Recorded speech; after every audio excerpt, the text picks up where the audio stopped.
السلام علیکم ورحمۃ اللہ وبرکاتہ۔ اللہم صلی علی محمد وعلی آل محمد۔ محترم ناظرین، آج ہم نون گنہ کے بارے میں پڑھیں گے۔ یہ نون گنہ جو اردو کے اندر ہوتا ہے، عربی کے اندر یہ نہیں ہوتا۔ تو یہ نون گنہ ہے، اس میں گنہ کیا جاتا ہے، یعنی کہ آواز کو ناک کے اندر لے جایا جاتا ہے۔ جہاں بھی نون گنہ ہوگا ہماری آواز بالکل ساری کی ساری نہیں، آدھی ہماری جو آواز ہے وہ ناک میں چلی جاتی ہے۔ تو ہم اس کو نون کی شکل میں ادا کرتے ہیں۔ جیسے یہ ہے آذان، یہاں پہ اگر نون میں نقطہ ہوتا تو پڑھنا تھا آذان، ٹھیک ہے، آذان بھی کہتے ہیں۔ لیکن اگر نقطہ نہیں نون کے اندر تو اس کو ہم نے آدھا پڑھیں گے، آذان آذان۔ آواز کو ناک کے اندر بالکل ناک میں سے صاف نہیں نکلتی، آذان آذان، ایسے آدھی آواز ناک میں چلی جاتی ہے۔ رواں، دوں دوں، اگر یہ نون گنہ نہ ہوتا تو دو بننا تھا، دو۔ اگر یہاں پہ بھی روا، روا، واؤ کو 2 حرکت کے برابر پڑھنا ہے، را کو 1 حرکت کے برابر۔ یہ اردو میں بھی عربی والے قوانین نافذ ہوں گے، روا۔ لیکن ہم نون گنہ لگائیں گے، رواں، آواز ناک میں چلی جائے گی، اسی طرح دو، نون گنہ لگائیں گے، دوں، داؤ۔ لیکن جب ہم اس کے یہ واؤ الٹی پیش ہے، ٹھیک ہے، داؤں، دونوں کو 2 حرکت کے برابر پڑھیں گے، لیکن جب نون گنہ لگائیں گے داؤ کو داؤں پڑھیں گے۔ آگے اسی طرح الف مد آ جو ہے اس کو 2 یا 3 حرکت کے برابر، 3 حرکت کے برابر پڑھا جاتا ہے عربی کے اندر، لیکن یہاں پہ ہم اس کو 2 حرکت کے برابر بھی اردو میں پڑھ سکتے ہیں، اور واؤ کو 2 حرکت کے برابر۔ کیوں؟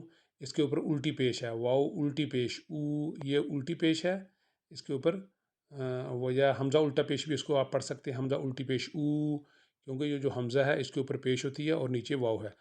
آؤں آؤں، ٹھیک ہے، دونوں یہ 3 حرکت کے برابر، یہ 2 حرکت کے برابر، آؤں۔ لیکن عام طور پر آؤں کہتے ہیں ہم اردو میں۔ اڑاؤں، ڈراؤں، ڈراؤ لفظ ہے، ڈراؤ، ڈراؤ، پہلا 1 حرکت کے برابر، دوسرا 2 حرکت کے برابر، تیسرا بھی 2 حرکت کے برابر۔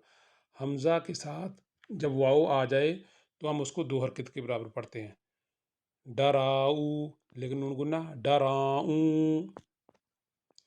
دال، دال الف لام ساکن، دال، ڈال، دوں، دوں، کیا میں ڈال دوں؟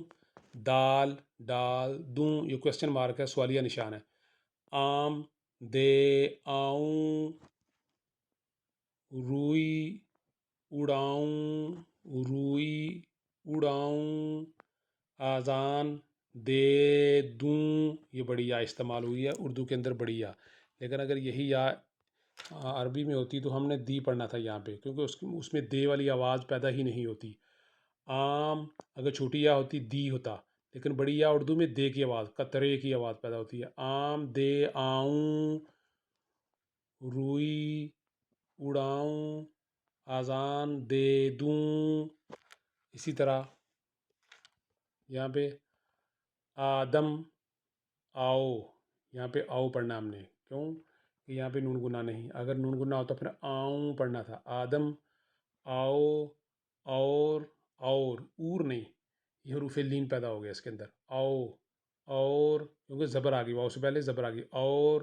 اگر او ہوتا، ہونٹ بالکل گول ہو جاتے تو پھر ہم بالکل گول، یعنی کہ حالانکہ حروف لین کو ادا کرتے ہوئے بھی ہونٹوں کو گول کیا جاتا ہے، لیکن ہونٹ کھلے رہتے ہیں، آؤ، آؤ، لیکن جب پیش پڑی جاتی ہے تو اس کے اندر بالکل سکڑ کر آپس میں مل جاتے ہیں، آؤ، داؤں۔ دیکھیں یہاں پہ واؤ کے اوپر الٹی پیش ہے تو یہاں پہ ہونٹ بالکل مل گئے ہیں، داؤں، دو، آدم، آدم، آؤ، اور داؤں، دو۔ اے داود، داؤد، اس کو داؤد بھی پڑھ سکتے ہیں، داود ابھی لفظ بھی ہے، لیکن یہاں پہ داؤد لکھا ہے، اے داؤد، رواں، رواں، رٹ۔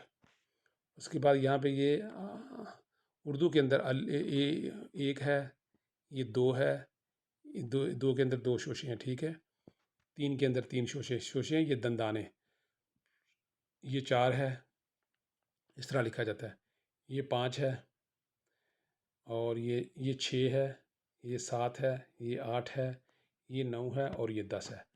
عربی کے اندر بھی جس طرح یہ 1 لکھا ہے اسی طرح ہوتا ہے، 2 بھی اسی طرح ہوتا ہے، 3 بھی اسی طرح ہوتا ہے، لیکن 4 جو ہے اس میں تھوڑا سا ای کی شکل میں وہ ہوتا ہے، جیسے انگلش میں ای ہوتا ہے نا، تو 3 دندانے جو ای میں ہوتے ہیں، جیسے انگلش میں جو ای ہوتا ہے یا شد ہوتی ہے، شد میں 3 دندانے اوپر کی طرف ہوتے ہیں، لیکن اس میں عربی میں 3 دندانے جو ہوتے ہیں وہ رائٹ سائڈ میں ہوتے ہیں، دائیں سائڈ پہ۔ اسی طرح یہ گول ہوتی ہے، یہ بھی اسی طرح ہے، عربی میں 6 بھی اسی طرح ہے، 7 جو ہے اس میں یہ جو اس کی 2 دندانے یہ اوپر کی طرف ہوتے ہیں، یہاں پہ رائٹ سائڈ میں کیے ہوئے ہیں اور عربی میں اوپر کی طرف ہوتے ہیں، اور 8 جو ہے یہ نیچے کی طرف ہے اور عربی میں بھی نیچے کی طرف ہے، یہ 9 بھی اسی طرح، 10 بھی اسی طرح ہے، ٹھیک ہے۔ یہ ہمارا اردو کا سبق تھا۔ انشاءاللہ نیکسٹ جو ہمارا لیسن ہوگا اردو کا نیا قاعدہ، وہ ہم دوسرا حصہ شروع کریں گے انشاءاللہ، اس کے اندر لام ہے، لام کے بارے میں پڑھیں گے کہ لام کی یہ ایک شکل ہے، دیکھیں یہ لام کسی بھی لفظ کہتے ہیں 2 حرف آپس میں مل جائیں یا 3 مل جائیں یا 4 مل جائیں تو وہ لفظ بن جاتا ہے، ایک ہو تو وہ حرف ہوتا ہے، ٹھیک ہے۔ جیسے یہ لام ہے اور اس کے ساتھ الف مل گیا تو یہاں پہ لا لفظ بن گیا، یہاں پہ یہ حرف ہے، یہ بھی حرف ہے، لیکن یہ لفظ ہے، ٹھیک ہے۔ یہ کسی بھی حرف کے آخر میں لام کی شکل اس طرح ہوتی ہے، کسی بھی لفظ کے آخر میں، اور یہ جو ہے یہ شروع کی ہے، یہ درمیان میں بھی استعمال ہوتی ہے اور یہ بھی شروع میں بھی استعمال ہو سکتی ہے، ٹھیک ہے۔ یعنی کہ یہ 3 جو شکلیں ہیں یہ ایک شکل جیسی ہیں، اس میں کوئی اتنا نہیں، لیکن پہلی شکل جو ہے بھی کسی بھی لفظ کے آخر کی شکل ہوتی ہے، ٹھیک ہے۔ جیسے ہم یہاں پہ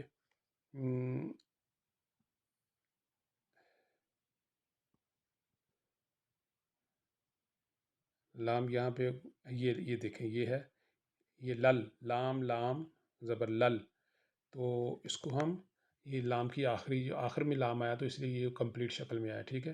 انشاءاللہ اس کو ہم نیکسٹ لیسن میں پڑھیں گے۔ اللہ تعالیٰ سے دعا ہے کہ اللہ تعالیٰ ہمیں اس پر عمل کرنے کی توفیق عطا فرمائے۔ السلام علیکم ورحمۃ اللہ وبرکاتہ۔